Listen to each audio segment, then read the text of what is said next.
Companions by Meagan Meehan. Narrated by Otis Jiry. Although she was only 17, Rose knew more about Emma's odd behavior than anyone else in the village, since she was dating Emma's older brother, Edward. Her parents weren't pleased about the relationship because they believed that mental abnormalities ran in families. Yet Rose refused to stop seeing Edward. She felt sorry for him and his father, since Emma's condition was a hardship, and hearing everyone snicker behind their backs only made the situation worse. Of course, sometimes it was hard not to laugh at Emma's strange antics. Emma spoke to mirrors, chatting to her own reflection as if it were another person. She even had a name for her imagery companion, Hazel. Moreover, 16-year-old Emma still carried a teddy bear everywhere. No one knew exactly what was wrong with Emma. Rumors circulated that she went crazy when she was 6 after her mother succumbed to cancer. It worsened when she was 8 and found an old book about seances in the attic, Edward told Rose. Granny believed in that nonsense, and Emma thought she had found a way to contact Mom. After that, she started playing in the woods all day, just her and Teddy. The mention of the woods sent a chill down Rose's spine. The woods were creepy. Witches had been hanged there a long time ago, and Rose was sure that their evil spirits still walked between the trees. Emma went steadily downhill.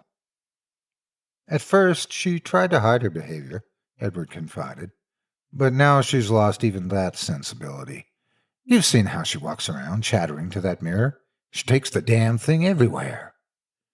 Rose had indeed witnessed Emma wandering around talking to herself, with Teddy in one hand and a portable silver mirror in the other. As funny as those scenes looked, Rose never laughed. At first, Emma's behavior was weird, yet harmless. Then she became violent. She shouted at the postman. She threatened the paperboy with an axe. Whenever Emma screamed at someone, or spat at someone, or threw a tantrum, she claimed that it was at the whim of Hazel, her companion. When Emma killed her neighbor's incessantly barking dog, her father finally had her committed to the psychiatric hospital. She had fought furiously. It took several orderlies to carry her away. After Emma's committal, Edward gave the mirror and Teddy to Rose. Initially, Rose was delighted by the gifts, especially Teddy, who was made of soft brown wool and had big button eyes. But soon she sensed that something was amiss. Sometimes Teddy's wool felt coarse, and his eyes looked vindictive. Most unnervingly, Teddy seemed capable of moving by his own volition and had a strange affinity to mirrors. On numerous occasions, Rose had left Teddy on her bed, only to later discover him sitting beside her dresser mirror, staring fixedly into it as if searching for something. Each night, Rose was plagued by terrible nightmares. Teddy whispered awful things in her ears as something watched from the dresser mirror.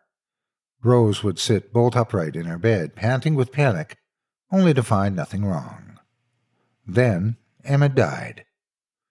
She had taken ill at the asylum. An autopsy confirmed that heart failure was the cause of death. Rose attended the funeral, but she dared not go near the coffin.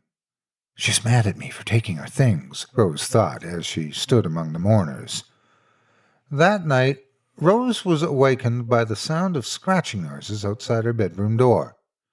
Whispers echoed throughout the room. Rose's heartbeat quickened, and fear welled up inside of her. She gripped Teddy tightly, seeking comfort.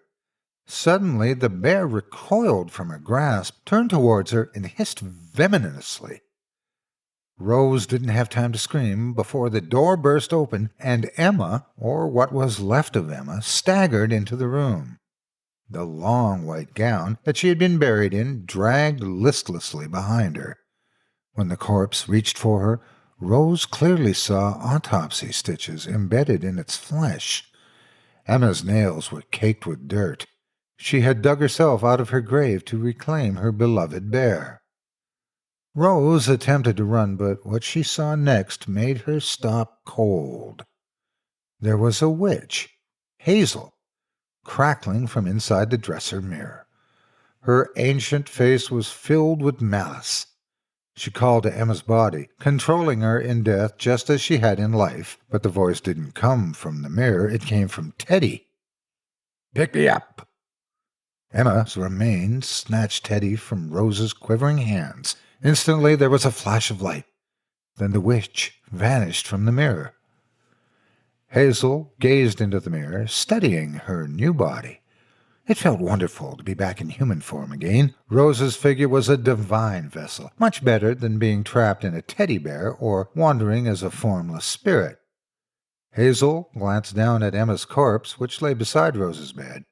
Situating herself beside Emma's rotting ear, Hazel whispered, "Your body shall serve me well, Rosie." With one final wretched cackle, the witch that possessed Rose's body climbed out of the window and descended into the woods. Rose helplessly watched everything from the bed, her soul entombed in Emma's remains. She watched the sunrise. She watched her mother scream and faint. She watched the police come. She listened as Edward organized a search party, yet she could not move or give a single sign of life. She couldn't even scream as she was placed back in Emma's coffin and reburied in Emma's defiled grave. Emma, the grieving little girl who had once tried to summon her mother's spirit and instead called forth a witch's ghost. Then there was only darkness and Teddy, Rose's final companion.